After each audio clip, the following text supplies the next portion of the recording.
तो नमस्कार साथियों, आप सबको फिर इस वीडियो में स्वागत है। तो चलिए, ये मेरा ज्योग्राफी का क्लास 5वां होने जा रहा है। अगर आप पीछे वाला क्लास नहीं देखे हैं, 1 2 3 4 नहीं देखे हैं, तो आप उन क्लास को देख लीजिए। और ये मेरा 5वां टॉपिक है जो भूकंप से रिलेटेड है।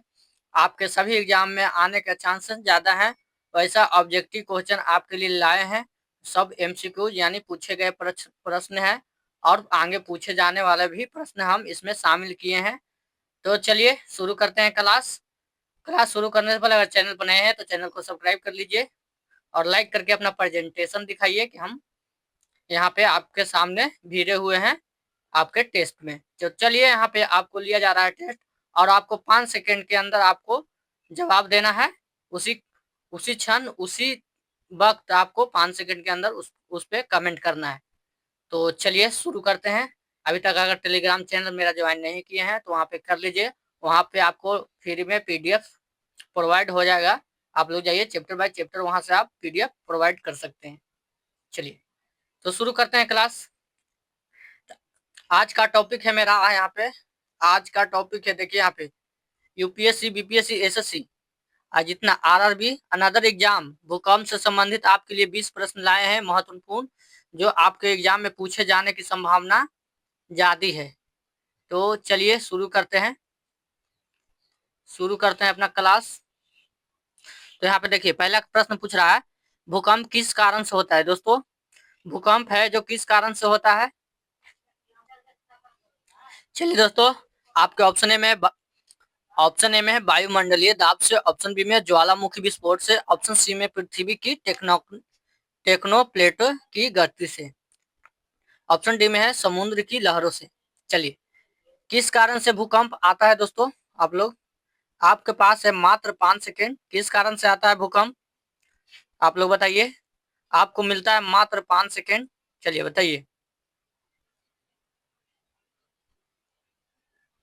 चलिए दोस्तों बताइए, आपको मिलता है 5 सेकेंड। इन 5 सेकेंड में उत्तर बताने का आप लोग कोशिश करिए। चलिए, 5 सेकेंड मिला आपको। तो दोस्तों ये बता दें, जब पृथ्वी आपस में टकराती है, जैसे देखिए, ये दोनों गति करेगा और ये दोनों गति करेगा, दोनों आपस में टकराएगा, तो यहाँ से क्या निकलेगा, कंपन। कंपन निकलेगा तो यही पृथ्वी की ऊपरी सतह पे जाता है, और यहाँ हलचल हलचल होते होते आगे बढ़ते चल जाता है। इसलिए पृथ्वी की टेक्टोनिक प्लेटों की गति से, थोड़ा पढ़ने में थोड़ा वर्ड है जो अच्छी है। चलिए, उसका कोई बात नहीं है। चलिए, आपका option number C right answer है। चलिए, भूकंप आ गया। दूसरा प्रश्न, भूकंप की तीव्रता मापने के लिए यानी गति को मापने के लिए कौन सा यंत्र का प्रयोग किया जाता है। चलिए दोस्तों, भूकंप मापने के लिए यानी भूकंप की गति या तीव्रता मापने के लिए कौन सा यंत्र का उपयोग किया जाता है या प्रयोग किया जाता है। ऑप्शन ए में है बैरोमीटर, ऑप्शन बी में है सिस्मोग्राफी, ऑप्शन सी में है हाइड्रोमीटर, ऑप्शन डी में है थर्मामीटर। चलिए दोस्तों, आपके पास 4 ऑप्शन है। इन 4 ऑप्शन में आपको दिया जा रहा है मात्र 5 सेकेंड। चलिए, मात्र 5 सेकेंड में इनका उत्तर आप लोग बताइए। चलिए दोस्तों, भूकंप मापने वाला यंत्र का नाम बताइए आप लोग। चलिए बताइए। तो दोस्तों, ये है आपका सिस्मोग्राफी। ऑप्शन नंबर बी आपका राइट आंसर है। भूकंप किससे मापा जाता है, तो सिस्मोग्राफी से मापा जाता है। तो चलिए दोस्तों, आगे हम लोग बढ़ते हैं। फिर भी कहते हैं, अगर चैनल पर नए हैं, चैनल को अभी तक नहीं सब्सक्राइब किए हैं तो कर लीजिए। बीच में फिर बार बार हम बोलेंगे नहीं, आप लोग कर लीजिए। चलिए, आपको दोस्तों तीसरा नंबर प्रश्न है, भूकंप की तीव्रता मापने की इकाई को क्या कहा जाता है। चलिए, भूकंप की तीव्रता मापने की इकाई को क्या कहा जाता है। ऑप्शन ए में न्यूटन, ऑप्शन बी में रिक्टर स्केल, ऑप्शन सी में है पास्कल, ऑप्शन डी में है किलोमीटर। चलिए दोस्तों, आपके पास 4 ऑप्शन दिया गया है। चलिए, आपको दिया जाता है मात्र 5 सेकेंड। 5 सेकेंड में कमेंट में आंसर बताइए आप लोग। मात्र 5 सेकेंड में आप लोग कमेंट में आंसर बताइए। चलिए, तो ये बता दें, भूकंप की तीव्रता मापने की इकाई क्या होता है, तो ये रिचर्ड स्केल, इससे भूकंप की तीव्रता मापी जाती है। चलिए दोस्तों, आगे हम लोग बढ़ते हैं, नेक्स्ट क्वेश्चन की ओर हम लोग बढ़ते हैं। चलिए, यहाँ पे आ गया आपका चौथा नंबर प्रश्न, भूकंप के अध्ययन को क्या कहा जाता है। चलिए दोस्तों, भूकंप के बारे में हम पढ़ रहे हैं, उस अध्ययन को क्या कहा जाता है, आप लोग बताइए। आपको ऑप्शन ए में है जियोलॉजी, ऑप्शन बी में सिस्मोलॉजी, ऑप्शन सी में है एस्ट्रोनॉमी, ऑप्शन डी में है बायोलॉजी। चलिए आपको दिया जा रहा है दोस्तों मात्र 5 सेकेंड। इन 5 सेकेंड में आप लोग कमेंट में उत्तर बताइए। चलिए तो बताइए आप लोग। तो ये देखिए भूकंप का अध्ययन कौन में किया करते हैं? तो ये अध्ययन हम करते हैं ये सिस्मोलॉजी में। ऑप्शन नंबर बी आपका राइट आंसर है। चलिए चलिए दोस्तों आपके पास 5वां नंबर प्रश्न आने वाला है। चलिए दोस्तों आपके पास 5वां प्रश्न आ गया है। भूकंप की उत्पत्ति का केंद्र स्थल क्या कहलाएगा? ये भूकंप है, भूकंप की उत्पत्ति यहाँ से हुई है, तो केंद्र स्थल कहलाता है, क्या कहलाता है पूछा जा रहा है। केंद्र, इस कोण को क्या कहते हैं? भूकंप केंद्र उत्पन्न हुआ, इस कोण को क्या कहा जाता है? ऑप्शन ए में फोकस, ऑप्शन बी में एपी सेंटर, ऑप्शन सी में क्रस्ट, ऑप्शन डी में मेंटल। चलिए दोस्तों आप लोग बताइए। चलिए आपके पास मात्र 5 सेकंड दिए हैं, आप लोग क्वेश्चन बताइए। चलिए आंसर बताइए। चलिए आप लोग आंसर बताइए। चलिए तो ये दोस्तों हम कहते हैं क्या? फोकस, यानी भूकंप की उत्पत्ति का केंद्र स्थल को फोकस कहते हैं। जैसे कोई भी यहाँ पे रहेगा तो इस वाले कोण को फोकस ही कहा जाएगा। चलिए आगे बढ़ते हैं हम लोग। 6ठा नंबर प्रश्न आपके सामने हाजिर हो गया। पृथ्वी के सतह पर वह स्थान जो भूकंप का प्रभाव सबसे पहले अनुभव करता है। पृथ्वी की कौन सी ऐसी सतह है दोस्तों? ये पृथ्वी की सतह है, कौन सी ऐसी? एगो 3 गो आती है दोस्तों। कौन सी सतह है जो सबसे पहले भूकंप की प्रभाव को, यानी प्रभाव सबसे पहले अनुभव करता है? चलिए बताइए। ये 3 गो है सतह। चलिए आप लोग बताइए। चलिए ऑप्शन ए में क्रस्ट, ऑप्शन बी में फोकस, ऑप्शन सी में है एपी सेंटर, ऑप्शन डी में है कोर। चलिए इन 4 ऑप्शन आपके पास दिया गया है। आपको टाइम दिया जा रहा है मात्र 5 सेकेंड। इन 5 सेकेंड में आप लोग आंसर बताइए कमेंट में। चलिए चलिए बताइए आप लोग। पृथ्वी के सतह पर वह स्थान जो भूकंप का प्रभाव सबसे पहले अनुभव करता है, माने सबसे पहले आता है। चलिए पृथ्वी की कौन सी ऐसी सतह है? चलिए दोस्तों तो ये दोस्तों आपका right answer option number AP centre. चलिए एपी सेंटर, एपी सेंटर दोस्तों आप लोगों को बता दें ये एपी सेंटर वाला ही एरिया है। ऊपर को जो सतह है जो यहाँ पे, इसी को एपी सेंटर कहते हैं। नीचे को दोस्तों कोर कहा जाता है, ऊपर वाला को क्रस्ट कहा जाता है। चलिए इस फोकस है जो यहाँ यहाँ पे कोन को फोकस कहते हैं। चलिए आगे हम लोग बढ़ते हैं अब।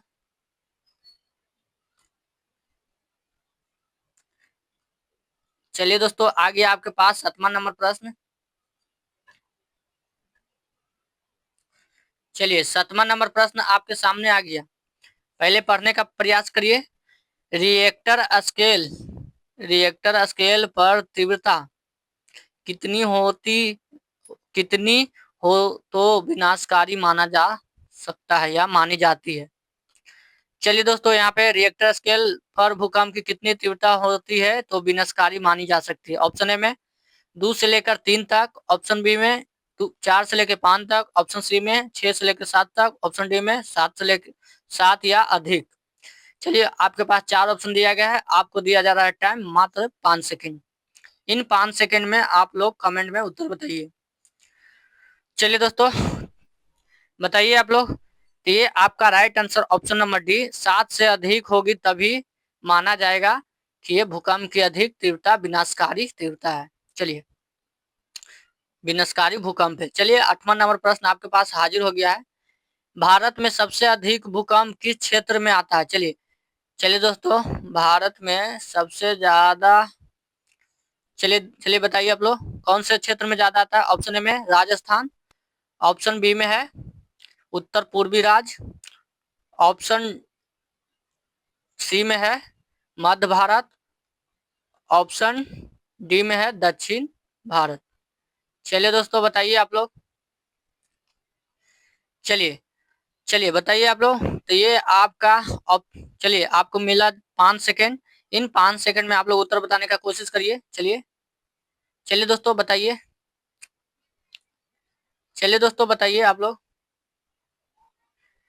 चलिए तो ये दोस्तों उत्तर पूर्वी राज्य है में सबसे ज्यादा अधिक भूकंप आने की चांस रहती है, जहां से यहाँ से आपको दिखाई दे रहा होगा। चलिए दोस्तों उत्तर पूर्वी राज्य, उत्तर की ओर, यहाँ से उत्तर पूर्वी है ना भारत के नक्शा में, यहाँ पे सबसे ज्यादा भूकंप आता है। समझ गए हैं दोस्तों। चलिए आगे हम लोग बढ़ते हैं। चलिए आपके पास 9वां नंबर प्रश्न आ गया, हाजिर हो गया। चलिए प्रश्न की ओर हम बढ़ते हैं। चलिए 9वां नंबर प्रश्न को पढ़िए पहले। निम्नलिखित में कौन सी एक टेक्टोनिक प्लेट नहीं है। चलिए पूछा जा रहा है निम्नलिखित में से कौन सी टेक्टोनिक प्लेट नहीं है। चलिए ऐसा प्लेट नहीं है दोस्तों आपस में, जैसे भारत और रूस में जो प्लेट है उसे यूरेशियन, ये यूरोशियन प्लेट है और ये इंडियन प्लेट है। तो ऐसे ही पूछा जा रहा है कि कौन सा टेक्टोनिक प्लेट नहीं है। ऑप्शन ए में इंडो ऑस्ट्रेलियन, ऑप्शन बी में यूरेशियन, ऑप्शन सी में अटलांटिक अटलांटिक, ऑप्शन डी में पैसिफिक। चलिए दोस्तों आपको 4 ऑप्शन दे दिए हैं। इन 4 ऑप्शन में आप लोग अपना चुनाव करिए। चलिए 5 सेकंड मिला आपको। चलिए उत्तर बताइए आप लोग। चलिए तो दोस्तों इसका राइट आंसर है, कौन सा हमारा टेक्टोनिक प्लेट नहीं है, तो ये हमारा सी राइट है। ये नहीं है, अटलांटिक जो है वो नहीं है। चलिए दोस्तों आगे बढ़ते हैं। चलिए 10वां नंबर प्रश्न आपके सामने हाजिर हो गया है। भूकंप आने पर सबसे सुरक्षित स्थान कौन सा होता है। चलिए दोस्तों जब आपके पास भूकंप आ जाए तो आपके पास क्या विकल्प होगा चुनने के लिए, आप कहाँ पे जाएंगे, कहाँ रहेंगे, क्या घर में रहेंगे। चलिए ऑप्शन ए में है खिड़की के पास रहना, ऑप्शन बी में है लिफ्ट के अंदर रहना, ऑप्शन सी में खुले मैदान में रहना, ऑप्शन डी में है छत पर रहना। चलिए दोस्तों आपके पास 4 ऑप्शन दिया गया है। चलिए आपको टाइम मिलता है मात्र 5 सेकेंड। इन 5 सेकेंड में आप लोग उत्तर बताइए। चलिए बताइए। चलिए दोस्तों बताइए आप लोग 5 सेकंड में उत्तर। तो देखिए दोस्तों जब भी भूकंप आपके पास आए या कभी भी आप भूकंप में फंसे तो आप सबसे पहले कि खुले स्थान में जाएं, खुले मैदान में जाएं, खुले खेती खलिहान में जाएं। चलिए दोस्तों आगे बढ़ते हैं।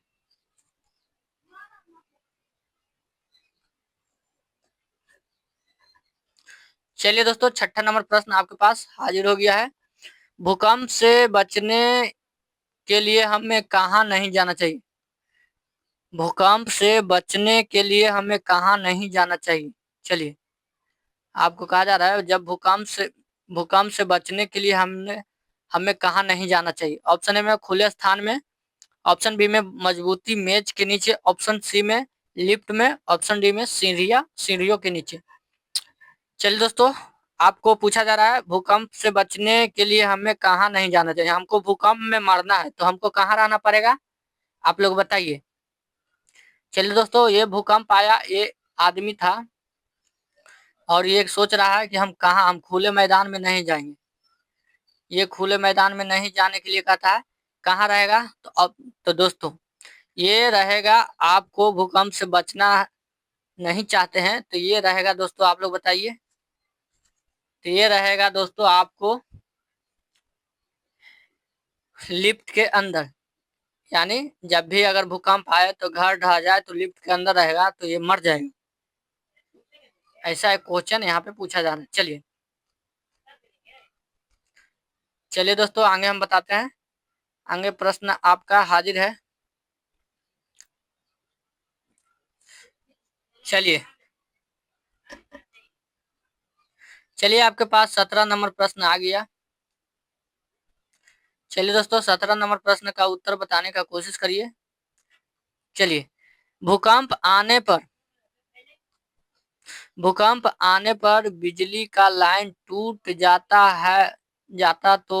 तो क्या खतरा होता है। जैसे कोई भूकंप आया बिजली का तार टूट जाएगा तो क्या खतरा होगा। ऑप्शन ए में वायु प्रदूषण होगा, ऑप्शन बी में जल संकट होगा, ऑप्शन सी में आग लगने का खतरा रहेगा। ऑप्शन डी में शोर बढ़ाना। चलिए दोस्तों, आपके पास 4 ऑप्शन आ गया है। चुनाव करिए, चुनाव करिए। मात्र 5 सेकेंड, चुनाव करिए आप लोग। चलिए चुनाव करिए। तो देखिए दोस्तों, जब भी भूकंप आएगा, बिजली के तार टूट गया, तो ऑप्शन नंबर आपका सी राइट आंसर है। आग लगने का खतरा ज्यादा रहता है। चलिए दोस्तों, आपके पास 14 नंबर प्रश्न आ गया। 14 नंबर प्रश्न आप लोग पढ़िए। भूकंप से पहले कौन से संकेत मिल सकता है? चलिए, भूकंप आने से पहले हमको कौन सा संकेत मिल सकता है दोस्तों, बताइए। ऑप्शन ए में तेजी बारिश, ऑप्शन बी में है बिजली गिरना, ऑप्शन सी में है जमीन को कंपना, ऑप्शन डी में है अधिक गर्मी करना। चलिए दोस्तों, आपको मात्र 5 सेकंड का मोहलत देते हैं, आप लोग उत्तर बताइए। कमेंट में दोस्तों बताइए उत्तर। तो ये दोस्तों देखिए, भूकंप आने से पहले जमीन कांपेगा, तभी तो आपको पता चलेगा कि भूकंप आया है। ये कांपेगा। चलिए आगे बढ़ते हैं हम लोग। चलिए दोस्तों, आपके पास आ गया 15 नंबर प्रश्न। चलिए 15 नंबर प्रश्न आप लोग पढ़िए पहले। भूकंप के दौरान मोबाइल नेटवर्क क्यों बंद हो जाता है? चलिए, क्यों बंद हो सकते हैं, चलिए बताइए। ऑप्शन ए में है मोबाइल कंपनियां बंद हो जाती है, ऑप्शन बी में टावर गिर सकते हैं या सिस्टम पर ओवरलोड पड़ सकता है, ऑप्शन सी में है मोबाइल चोरी हो सकती है, ऑप्शन डी में बिजली कट जाती है। चलिए दोस्तों, आपके पास 4 ऑप्शन दिया गया है, मात्र आपके पास है 5 सेकंड। इन 5 सेकंड में आप लोग उत्तर बताने का कोशिश करिए। चलिए 5 सेकंड मिला आपको, बताइए उत्तर। तो देखिए, भूकंप के दौरान मोबाइल नेटवर्क क्यों बंद हो जाता है? तो दोस्तों ऑप्शन नंबर आपका बी राइट आंसर है। टावर गिर सकते हैं, भूकंप आया, हिलेगा डोलेगा तो टावर गिर सकता है, जिसके कारण और सिस्टम पर ओवरलोड हो सकता है। इसी वजह से भूकंप के दौरान मोबाइल नेटवर्क बंद हो जाता है। चलिए आगे हम लोग बढ़ते हैं। 16 नंबर प्रश्न दोस्तों आपके पास आ गया, हाजिर हो गया। चलिए प्रश्न पढ़िए। रिएक्टर स्केल पर भूकंप की अधिकतम तीव्रता कितनी होना चाहिए? रिएक्टर स्केल पर भूकंप की अधिकतम से अधिकतम तीव्रता यानी गति कितनी हो सकती है? ऑप्शन ए में 5, ऑप्शन बी में 7, ऑप्शन सी में है 9, ऑप्शन डी में स्केल की कोई सीमा नहीं हो सकती। चलिए बताइए, आप लोग के पास 4 ऑप्शन दिया गया है, बताइए। भूकंप के नापने की गति के लिए कौन से रिएक्टर स्केल पर होना चाहिए अधिकतम तीव्रता? चलिए बताइए आप लोग, 5 सेकंड आपको दिए, बताइए। चलिए दोस्तों, तो ये आपका राइट आंसर है। स्केल की कोई सीमा नहीं होती है। ये 5 भी हो सकती है, 1 भी हो सकती है, इसकी कोई लिमिट नहीं है। चलिए हम लोग आगे बढ़ने की कोशिश करते हैं। चलिए दोस्तों, हम लोग आगे बढ़ने की कोशिश करते हैं। आपके पास 17 नंबर प्रश्न आ गया। चलिए दोस्तों, यहाँ पे पूछा जा रहा है, भारत सरकार ने भूकंप के लिहाज से देश को कितने जोन में बांटा है? चलिए, भारत सरकार ने भूकंप के लिहाज से कितने जोनों में बांटा है? ऑप्शन ए में 3 जोन, ऑप्शन बी में है 4 जोन, ऑप्शन सी में 5 जोन, ऑप्शन डी में है 6 जोन। चलिए दोस्तों बताइए, आपको दिया जा रहा है मात्र 5 सेकंड का मोहलत, आप लोग कमेंट में आंसर बताइए। चलिए 5 सेकंड का आंसर है, बताइए कमेंट में। तो ये दोस्तों आपका भारत सरकार ने कौन जोन जाना है? 5 जोन में बांटा है। भारत सरकार ने भूकंप के लिहाज देश कितने जोन में बांटा गया है, यानी चलिए